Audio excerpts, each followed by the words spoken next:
Hey guys, Anthony. And Harry. Welcome to today's Thirsty Thursday. So last week we talked about hip replacement via the posterior approach. Today we're going to talk about the hip replacement, but from the anterior approach. So What's the difference? well, first of all, we're going through the anterior part. So we're going through the anterior part of the hip. So there's a big difference.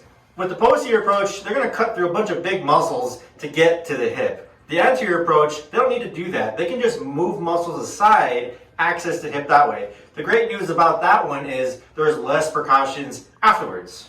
But there are still some precautions. Yes. So the surgery is a little bit more complicated because of all the blood vessels and all of that in the front.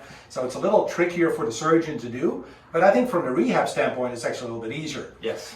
With the anterior or with the posterior approach, we have to be careful about the 90 degrees, crossing the leg, internally rotating. That's not as big of a deal. Now, there's one thing that's different for the anterior approach is the fact that you need to avoid anything going back in the hip. So hip extension should be avoided. So that's one tricky thing that's a little bit different.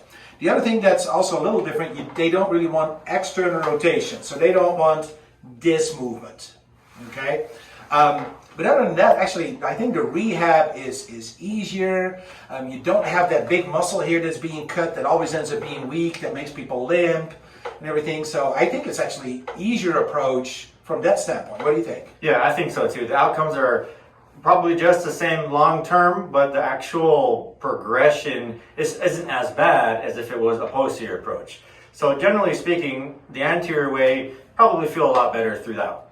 And it's actually even less therapy, which may not necessarily be a great thing. So it's trickier for the surgeon, easier for the therapist, probably requires a little less therapy, definitely less precautions. So if your doctor suggests it, it may be something to think about. Depends on how well you trust that doctor to do a really good job, but most of them do a good job at it. But it's easier on the rehab standpoint, it's easier with precautions, and ultimately with both surgeries, you're going to do well in the long run.